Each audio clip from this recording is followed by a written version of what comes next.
There are a lot of theories floating around about why Gus Fring chose to kill Victor instead of Jesse in Breaking Bad. But I've got to tell you, I see things a bit differently from the popular opinions out there.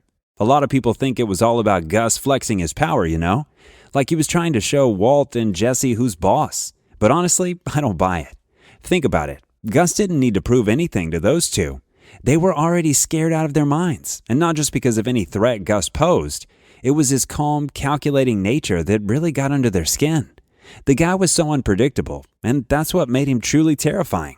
This unpredictability is why Walt had such a hard time getting rid of Gus. It wasn't about raw power.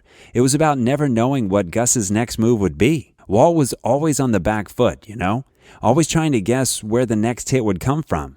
That's what made Gus so dangerous and so hard to take down. Remember when Gus said he doesn't believe fear is an effective motivator? Well, that's another reason why I don't think he killed Victor just to scare Walt and Jesse. If he wanted to manipulate them through fear, he had way better options up his sleeve. He could have tortured them or threatened their loved ones. Now that would have sent a message. But killing Victor, a relatively low-level player, it wouldn't have packed the same emotional punch. Don't get me wrong, the way Victor was killed in front of Walt and Jesse was definitely a message. It was Gus's way of saying, hey, no one's irreplaceable here. But that wasn't the main reason Victor got the axe, or should I say, the box cutter. The real issue was how careless Victor had been. He'd made a series of major blunders leading up to Gale's murder. First off, he went to Gale's apartment after the hit. Not smart, right? He was seen by a bunch of neighbors who later gave the cops detailed descriptions. There was even a wanted poster. And if that wasn't bad enough, he left his car parked at the scene. Talk about leaving a trail of breadcrumbs. But Victor's biggest mistake? He thought he could fix things by showing off in the lab. He started cooking meth, thinking that because he'd watched Walt and Jesse do it for a few weeks, he could do their job. But Gus didn't care if Victor could cook meth or not. What mattered was that Victor had drawn dangerous attention to the operation, a risk Gus couldn't afford. Now here's something people often overlook, the emotional connection to Gale. Gale wasn't just another cook in Gus's operation. He was more like a partner, kind of like Max, Gus's old associate who was also into biochemistry. Max's murder had hit Gus hard, and I think Gale's death stirred up those old feelings of loss and guilt. When Gale was killed, it was like Gus was reliving the pain all over again. For the first time since Max's death, Gus was reminded of what it felt like to lose someone he'd brought into this dangerous world. Gale's murder wasn't just a business setback, it was personal. Gus probably blamed himself for getting Gale involved in such a risky business. So when Victor started acting all cocky and careless, it just added fuel to the emotional fire. But Gus, being the pragmatist he is, dealt with it the only way he knew how, by cutting out the weak link. The scene in the lab, it was like a silent courtroom drama. Walt was basically acting as his own defense attorney, desperately pleading for his life. At first, he tried to justify his actions, arguing that without him, the meth business would fall apart. But then he realized it wasn't just about him. Jesse's life was on the line too, so he changed tact. You kill me, you have nothing. You kill Jesse, you don't have me. Meanwhile, there's Victor, completely oblivious to how deep in it he is. When Mike brings up the witnesses, Victor's just like, yeah, so what?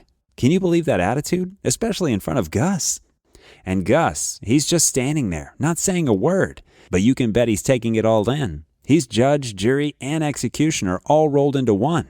When he starts putting on that hazmat suit, you know the verdict's in. Slitting Victor's throat with the box cutter wasn't just about sending a message, it was about removing a liability that was threatening everything Gus had built. When you think about it, Gus didn't really have any other choice. He couldn't kill Walt. The guy was irreplaceable when it came to cooking that pure blue meth that Gus's empire depended on. And killing Jesse, that wasn't an option either. Gus knew Walt wouldn't keep working without Jesse. Walt's loyalty to Jesse had been tested before and it wasn't budging. So that left Gus with two options, kill Mike or kill Victor. Now, Mike had made some mistakes too, like letting Walt get hold of that phone. But Mike was still way too valuable to lose. His loyalty, his experience, his skills, Gus couldn't afford to let him go. Victor, on the other hand, he'd messed up one too many times. His carelessness had put the whole operation at risk and Gus couldn't let that slide. You know, Giancarlo Esposito, the actor who plays Gus, said something interesting about this scene. He said it wasn't about showing dominance, it was about fixing a mistake that couldn't be ignored. It was about correcting a mistake that couldn't be undone, he said. Even though Gus liked Victor, the errors he made were just too big to forgive. Esposito even mentioned that Gus felt some compassion. I think in his heart he liked Victor. But he's got to hold this guy up for these guys so they can get the message. But like I said before, sending a message wasn't the main reason Gus did what he did. It wasn't about intimidation. It was about getting rid of someone who'd become a liability to his carefully built empire. When you really dig into it, Victor's death reveals so much about Gus Fring's character. This mix of cold practicality and emotional depth that makes Gus such a fascinating villain.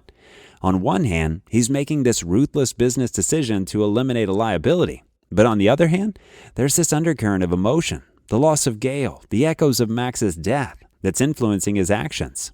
And let's not forget how this moment changes the game for Walt and Jesse. Suddenly, they're seeing Gus in a whole new light. They thought they knew what they were dealing with, but this is a whole new level of danger. Walt's reaction to this event is particularly interesting. In the very next episode, we see him buying a gun, clearly spooked by what he witnessed. He's scrambling, trying to find a way to protect himself from Gus. It's like he finally realizes he's not the smartest guy in the room anymore. And Jesse? This event seems to push him further into a spiral. He's already dealing with the guilt of killing Gale. The ripple effects of Victor's death spread through the rest of the season. Walt becomes increasingly paranoid, constantly looking over his shoulder. He starts plotting against Gus more actively, even trying to convince Mike to switch sides. And Jesse? He throws himself into his work, almost like he's trying to prove his worth to avoid Victor's fate.